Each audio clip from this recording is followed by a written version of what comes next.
Hi all, Jinu's അക്കാഡമിയുടെ പുതിയൊരു വീഡിയോയിലേക്ക് എല്ലാവർക്കും സ്വാഗതം.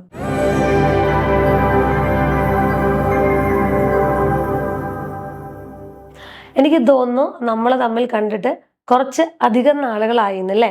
ഒരുപാട് പേര് മെസ്സേജും കാര്യങ്ങളൊക്കെ അയച്ചു പറയുന്നുണ്ട്, ജിനു മാമിനെ വീഡിയോയിൽ കാണാനില്ലല്ലോ, എവിടെ പോയിന്ന്. എവിടെയും പോയിട്ടില്ല കേട്ടോ, ഞാൻ ഇവിടെ തന്നെ ഉണ്ട്. കുറച്ച് തിരക്കുകളും കാര്യങ്ങളൊക്കെ ആയിട്ട് ഇങ്ങനെ നടക്കുമായിരുന്നു.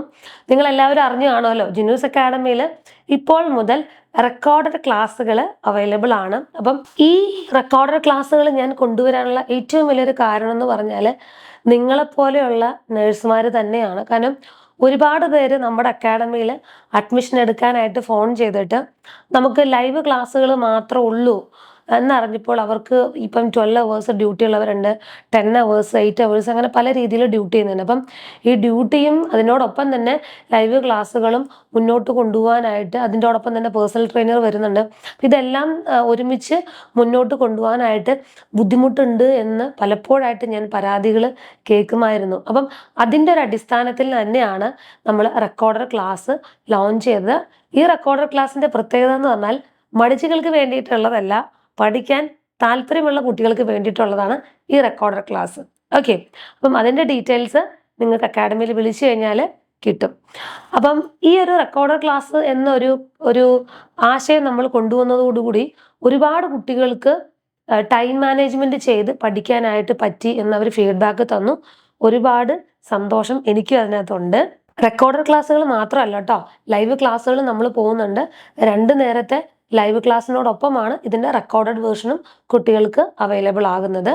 ഓക്കെ, അപ്പം ഇനി സമയം ഒരു പ്രശ്നമാണ്, ഡ്യൂട്ടി ഉണ്ട്, കുട്ടികളുണ്ട്, അടുക്കളപ്പണിയുണ്ട് എന്നൊന്നും പറഞ്ഞ് ആരും മാറി നിൽക്കേണ്ട. റെക്കോർഡഡ് ക്ലാസ്സിൻ്റെ ഫെസിലിറ്റീസ് യൂസ് ചെയ്തുകൊണ്ട് നിങ്ങൾക്ക് ഇഷ്ടമുള്ള രാജ്യത്തേക്ക് പോകാനായിട്ട്, പഠിക്കാനുള്ള തയ്യാറെടുപ്പ് തുടങ്ങാനായിട്ട് ഇനി ഒരു ഡിലേയും കാണിക്കണ്ട കേട്ടോ. ഇന്ന് ഞാൻ വന്നിരിക്കുന്നത് ലിസണിങ്ങിൻ്റെ ഒരു വീഡിയോ ആയിട്ടാണ്. നന്നായിട്ട് എനിക്കറിയാം നിങ്ങൾക്ക് എല്ലാവർക്കും ഏറ്റവും കൂടുതൽ പാട് റീഡിങ്ങും ലിസണിങ്ങും തന്നെയാണ്. അതുകൊണ്ട് തന്നെയാണ് നമ്മൾ അതിനകത്ത് കൂടുതൽ കോൺസെൻട്രേറ്റ് ചെയ്ത് വീഡിയോസ് നിങ്ങളിലോട്ട് എത്തിക്കുന്നത് കേട്ടോ. അപ്പം നമുക്ക് ലിസണിങ്ങിനകത്ത് ഞാൻ മുമ്പ് ഒരു വീഡിയോ ചെയ്തിട്ടുണ്ടായിരുന്നു, ഹോമോഫോൺസ് എന്ന് പറഞ്ഞുകൊണ്ട് ഒരു വീഡിയോ ചെയ്തിട്ടുണ്ടായിരുന്നു. ആ വീഡിയോയുടെ താഴെ എനിക്ക് ഒരുപാട് നല്ല നല്ല കമൻറ്റുകൾ കാണാനായിട്ട് പറ്റിയിട്ടുണ്ട്. അപ്പം അത് നിങ്ങൾക്ക് ഹെൽപ്ഫുൾ ആയതുകൊണ്ടാണല്ലോ നിങ്ങൾ അതിൻ്റെ താഴെ കമൻറ്റ് ചെയ്തത്.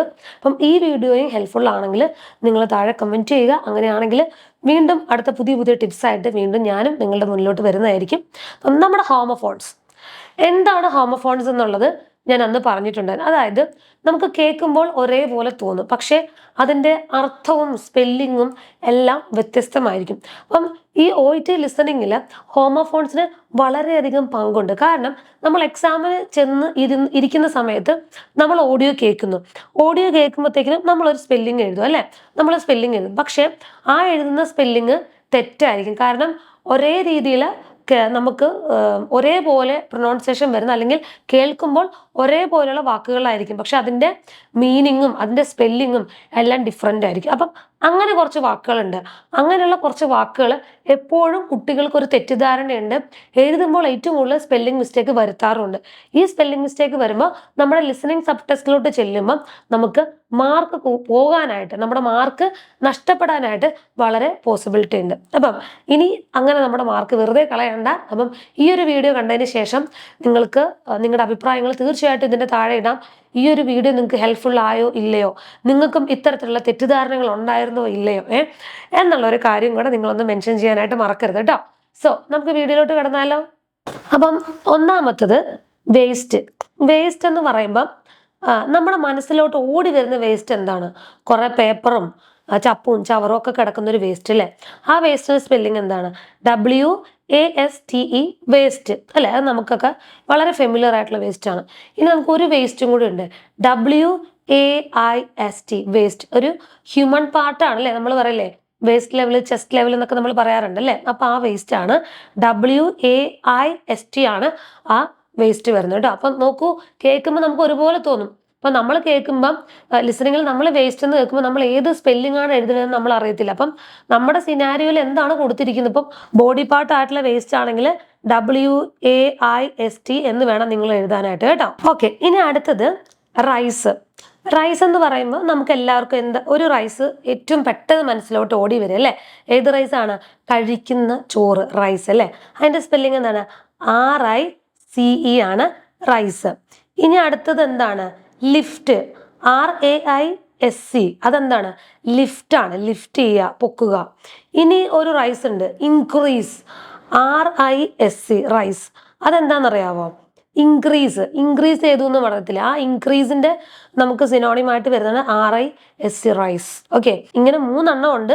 കേൾക്കുമ്പോൾ നമുക്ക് ഒരുപോലെ തോന്നും, പക്ഷേ മീനിങ്ങും അതുപോലെ സ്പെല്ലിങ്ങും ഒക്കെ ഡിഫറെൻ്റ് ആണ്. അടുത്തൊരു വേർഡാണ് സ്റ്റേഷനറി എന്ന് പറയുന്നത്. സ്റ്റേഷനറി നമുക്ക് 2 എണ്ണം ഉണ്ട്. ഒരു സ്റ്റേഷനറിയുടെ സ്പെല്ലിംഗ് എന്ന് പറയുന്നത് STATIONARY. സ്റ്റേഷനറി. സ്റ്റേഷനറി എന്ന് പറഞ്ഞാൽ സ്റ്റാറ്റിക് ആയിട്ടുള്ള സാധനങ്ങൾ, അനങ്ങാത്ത സാധനങ്ങളുണ്ടല്ലോ, അതിന് നമ്മൾ സ്റ്റേഷനറി എന്ന് പറയും. ഇനി അടുത്തൊരു സ്റ്റേഷനറി എന്താണ്? സ്റ്റേഷനറി ഡിപ്പാർട്ട്മെന്റ്, സ്റ്റേഷനറി സ്റ്റോർ എന്നൊക്കെ നമ്മൾ പറയാറുണ്ട് അല്ലേ? ഫോർ എക്സാമ്പിൾ ഇപ്പം നമ്മൾ പറയാം, she works in the stationery department of a big store അല്ലേ? അപ്പം ഇതാണ് 2 എക്സാമ്പിൾ, 2 സ്റ്റേഷനറീസ് ഉണ്ട്. അപ്പം 2ൻ്റെയും സ്പെല്ലിങ് വ്യത്യാസമാണ്, അതുപോലെ തന്നെ 2ൻ്റെയും മീനിങ്ങും നമുക്ക് വ്യത്യാസമാണ്. അടുത്ത നമുക്ക് സ്റ്റീൽ. സ്റ്റീൽ എന്ന് പറയുമ്പോൾ നമ്മുടെ മനസ്സിലോട്ട് ഓടി വരുന്ന എന്താണ്? ഈ സ്റ്റീൽ പാത്രം അല്ലെങ്കിൽ സ്റ്റീൽ എക്യുപ്മെന്റ്സ് ഒക്കെയാണ് അല്ലേ? സ്റ്റീൽ. അതിൻ്റെ സ്പെല്ലിംഗ് എന്താണെന്നറിയാമോ? STEEL ആണ് സ്റ്റീൽ എന്ന് പറയുന്നത്. അപ്പം steel bar, steel equipment, steel പാത്രം എന്നൊക്കെ ഞാൻ പറഞ്ഞതുപോലെ അത് സ്റ്റീൽ. അത് STEEL ആണ് സ്റ്റീൽ വരുന്നത്. ഇനി അടുത്ത സ്റ്റീൽ എന്ന് പറയുന്നത് മോഷ്ടിക്കുക. STEAL സ്റ്റീൽ, മോഷണം കേട്ടോ. അപ്പം അങ്ങനെ 2 എണ്ണം ഉണ്ട്. ഇനി അടുത്തത് പീസ്. പീസ് എന്ന് പറയുമ്പോൾ നമുക്ക് അവിടെയും 2 എണ്ണം ഉണ്ട്. നമ്മൾ പറയില്ലേ കേക്കിൻ്റെ ഒരു പീസ് അല്ലേ, എന്ന് വെച്ചാൽ കഷ്ണം അല്ലേ, അതൊരു പീസാണ്. പിന്നെ എന്താണ്? സമാധാനം അല്ലേ? സമാധാനത്തിന് നമ്മൾ പറയില്ലേ പീസ്, സമാധാനം. അപ്പം 2ഉം എന്താണ്? 2 അർത്ഥമാണ്, 2 സ്പെല്ലിംഗ് ആണ്. അതിൻ്റെ കഷ്ണം, അതായത് പീസ്, കേക്കിൻ്റെ പീസ് എന്നൊക്കെ പറയുന്ന പീസ് PIECE ആണ് പീസ് വരുന്നത്. സമാധാനത്തിൻ്റെ പീസ് എന്താണ് വരുന്നത്? PEACE പീസ്, സമാധാനം. ഓക്കെ, അപ്പം അങ്ങനെ 2 സമാധാനത്തിന്റെ വെള്ളരിപ്രാവുകൾ അല്ലേ? അപ്പം അങ്ങനെ 2 അർത്ഥങ്ങൾ അല്ലെങ്കിൽ 2 വേർഡ്സ്, 2 മീനിങ് ആണ് ഉള്ളത് കേട്ടോ. ഇനി അടുത്തൊരെണ്ണം പറയുകയാണെങ്കിൽ നൺ. നമ്മൾ it's none of your business എന്നൊക്കെ പറയും. അത് NONE ആണ് നണ്ണ് വരുന്നത്. ഇനി ഒരു നണ്ണും കൂടി ഉണ്ട്, അതെന്താണെന്നറിയോ? NUN, none. നൺ എന്ന് പറഞ്ഞു കഴിഞ്ഞാൽ എന്താണ്? കന്യാസ്ത്രീ. ഇംഗ്ലീഷിലൊരു ഫിലിം വരെ ഉണ്ട് നൺ എന്ന് പറഞ്ഞ്, കന്യാസ്ത്രീ. ഓക്കെ, അപ്പം NUN നൺ എന്ന് പറയുന്നത് കന്യാസ്ത്രീയും, NONE എന്ന് പറയുന്നത് none of your business, none എന്ന് നമ്മൾ പറയാറില്ലേ, ആ ഒരു മീനിങ് ആണ് കേട്ടോ. ഇനി അടുത്തത് നമുക്ക് ഡിസീസ്. ഡിസീസ് വരുമ്പോഴും 2 കേൾക്കുമ്പോൾ നമുക്ക് ഒരുപോലെ തോന്നുന്നത് 2 മീനിങ്ങും 2 സ്പെല്ലിംഗ് ആണുള്ളത്. ഒന്ന് ഡിസീസ്, നമുക്ക് എല്ലാവർക്കും അറിയാം അല്ലേ?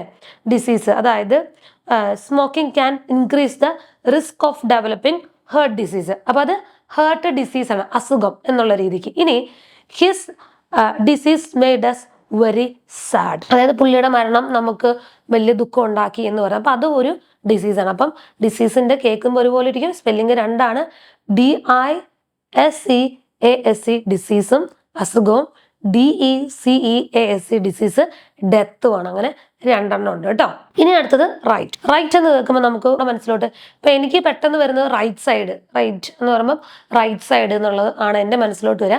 ചിലർക്ക് റൈറ്റ് എന്ന് പറയുമ്പം എഴുതുക റൈറ്റ്, WRITE റൈറ്റ്, ആ റൈറ്റ് മനസ്സിലോട്ട് വരും. അപ്പം 2 റൈറ്റ് ഉണ്ട്, ഒന്ന് RIGHT റൈറ്റും ഒന്ന് RITE റൈറ്റും. അങ്ങനെ 2 റൈറ്റ് ഉണ്ട്. ഓക്കെ, ഇനി അടുത്തത് സണ്ണ്. സണ്ണ് എന്ന് പറയുമ്പോൾ 2 സണ്ണുണ്ട്. ഏതാണ് 2 സണ്ണ്? ഒന്ന് SON സണ്ണും ഒന്ന് SUN സണ്ണും. അങ്ങനെ 2 സണ്ണുണ്ട്. അടുത്തത് വെയിറ്റ്. വെയിറ്റ് എന്ന് പറയുമ്പം അവിടെയും 2 എണ്ണം ഉണ്ട്. ഒന്ന് നമ്മൾ ഒരാളോട് പറയില്ലേ വെയിറ്റ് ചെയ്യുമെന്ന് പറയാം, അത് WAIT വെയിറ്റും. ഇനി കനമുള്ള, ഭാരമുള്ളതിന് നമ്മൾ വെയിറ്റ് ഉള്ള സാധനം എന്ന് പറയും അല്ലേ, അത് നമുക്ക് എന്ന് പറയാം WEIGHT വെയിറ്റ്. അങ്ങനെ 2ഉം 2ആണ്. ഈ പറഞ്ഞതുപോലെ കേൾക്കുമ്പോൾ ഒരുപോലാണ്, പക്ഷെ വളരെ വ്യത്യസ്തമാണ്. അപ്പം ഇതൊക്കെയാണ് കുറച്ച് ഹോമോഫോൺ വേർഡ്സ്. എങ്ങനെയുണ്ട്? കേൾക്കുമ്പോൾ നല്ല രസമില്ലേ? നമ്മൾ പോലും ശ്രദ്ധിക്കാൻ ചാൻസ് കുറവുള്ള കാര്യങ്ങളാണ് അല്ലേ? നമ്മൾക്ക് വളരെ പരിചിതമായിട്ടുള്ള വാക്കുകളാണ്, പക്ഷേ നമ്മൾ ശ്രദ്ധിക്കാത്തതാണ്. ഒരേപോലെ ഇപ്പോൾ സൺ ആയിക്കോട്ടെ, റൈറ്റ് ആയിക്കോട്ടെ, ഇതൊക്കെ നമുക്ക് അറിയുന്ന സ്പെല്ലിങ്ങുകളാണ്, നമുക്ക് അറിയുന്ന വളരെ ഫെമിലിയർ ആയിട്ടുള്ള വേർഡ്സ് ആണ്. പക്ഷെ എഴുതുമ്പോൾ നമുക്ക് മാറിപ്പോവാൻ പോസിബിലിറ്റി ഉള്ള കുറച്ച് വാക്കുകളാണ്. അപ്പം ഇതൊക്കെ നമ്മളൊന്ന് മനസ്സിൽ ഓർത്ത് എഴുതുകയാണെന്നുണ്ടെങ്കിൽ ലിസണിങ് എഴുതുന്ന സമയത്ത് നമുക്കിത് വളരെ ഹെൽപ്ഫുൾ ആയിരിക്കും. സോ ഇതുപോലെയുള്ള ഇൻഫോർമേറ്റീവ് ആയിട്ടുള്ള വീഡിയോസ് ആയിട്ട് ഡെഫിനറ്റ്ലി ജിനൂസ് അക്കാഡമി നിങ്ങളുടെ കൂടെ ഉണ്ടായിരിക്കും. സോ അടുത്തൊരു ഇൻഫോർമേറ്റീവ് വീഡിയോ ആയിട്ട് വീണ്ടും നമുക്ക് കാണാം. Till that bye and take care.